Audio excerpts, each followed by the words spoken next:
జై బోలో గణేష్ మహారాజ్ కి జై. ఈ రోజైతే మేము నేరడ్మేట్ వినోబా నగర్ లో ఉన్న వెంకటేశ్వర స్వామి ఆలయానికి అయితే వచ్చేసామండి. ఇక్కడ కనిపిస్తున్న వినాయకుని విగ్రహం ప్లాస్టర్ ఆఫ్ ప్యారిస్ తో చేసింది కాదండి, ఇది మట్టి విగ్రహం. ఈ విగ్రహానికి ఈ రోజు నిమజ్జనం ఉందని చెప్పేసి మమ్మల్ని ఆహ్వానించడం జరిగిందండి. మామూలుగా ఎవరి కాలనీలో వాళ్ళు వినాయకులను అయితే పెట్టుకుంటారు కదండి. ఆ వినాయకుల నిమజ్జనం కోసం దగ్గరలో ఉన్న చెరువులకైతే తీసుకెళ్తారు. కానీ ఇక్కడ అలా కాకుండా ఏ ఆలయంలో అయితే వినాయకుడిని నిలబెట్టారో అదే ఆలయంలో వినాయకుడి నిమజ్జనం కూడా చేస్తున్నారండి. అది నచ్చి మేమైతే ఇక్కడికైతే వచ్చాము. ఇక్కడ చూశారు కదండి, 108 కలశాలతో అభిషేకం చేసి నిమజ్జనం చేశారు.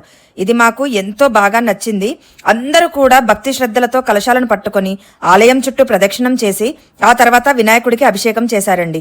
అందరూ అభిషేకం చేస్తుంటేనే ఆ వినాయకుడు ఎలా కరిగిపోతున్నాడో చూసారా. ఇలా మొత్తం ఒక దగ్గర చేరిన మట్టిని భక్తులందరూ తమ తమ ఇళ్లకు తీసుకెళ్లి పూల మొక్కలు పెట్టుకుంటారు. ఇలా చేయడం మాకైతే చాలా బాగా నచ్చిందండి. మామూలుగా వినాయకుని విగ్రహాలను చెరువుల్లో అలా వేసి కలుషితం చేయడం కన్నా ఇలా ఎక్కడ పెట్టిన వినాయకుడిని అక్కడనే నిమజ్జనం చేస్తే పర్యావరణ పరిరక్షణ చేసినట్లుగా ఉంటుంది, భగవంతుణ్ణి కూడా పవిత్రంగా నిమజ్జనం చేసినట్లుగా ఉంటుంది. ఇక్కడ ప్రతి సంవత్సరం ఇలాగే చేస్తుంటారు. ఈ రోజు ఉదయం వెంకటేశ్వర స్వామి కళ్యాణం అయితే అంగరంగ వైభవంగా జరిగిందండి. ఆ తర్వాత ఇక్కడ లడ్డు వేలం పాట జరిగిందండి. ఈ భక్తుడు అయితే 2,11,000 రూపాయల పాటతో ఈ లడ్డునైతే సొంతం చేసుకున్నాడండి. మామూలు లడ్డే కదండి, వేలం పాటలో ఎందుకంత పెట్టి తీసుకుంటారా అని చాలా మందికి అనుమానం ఉంటుందండి.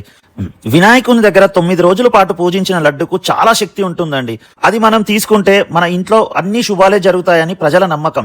బిజినెస్ ఉన్న వాళ్ళకి బిజినెస్ బాగా జరుగుతుంది, పొలాలు ఉన్న వాళ్ళకు పొలాల్లో చల్లటం ద్వారా పంటలు బాగా పండుతాయని ప్రజల నమ్మకం. అంతేకాదండి, కళ్ళారా ఎంతో మందికి ఇది మిరాకిల్ గా చూసాం కూడా.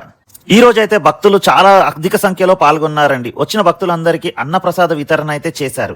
ఈ వెంకటేశ్వర స్వామి ఆలయంలో చాలా కార్యక్రమాలు జరుగుతుంటాయండి. ప్రతి కార్యక్రమానికి కూడా అన్నప్రసాద వితరణ అయితే చేస్తూ ఉంటారండి. చెప్పాం కదండి, ఈ ఆలయం వచ్చి వెంకటేశ్వర స్వామి ఆలయం అండి. ఈ ఆలయంలోనే వాసవిమాత ఆలయం కూడా ఉందండి. వాసవిమాత ఆలయాలు ఎక్కడెక్కడ ఉన్నాయా చెప్పండి అని చాలా మంది అడిగారండి. మల్కాజ్గిరి, నేరడ్మేట్, ఈసీఐలో ఉన్న వాళ్ళకైతే ఇక్కడున్న వాసవిమాత ఆలయం దగ్గరే అవుతుందండి. ఇది మాత్రమే కాకుండా ఇక్కడ ఎన్నో ఉప ఆలయాలు కూడా ఉన్నాయండి.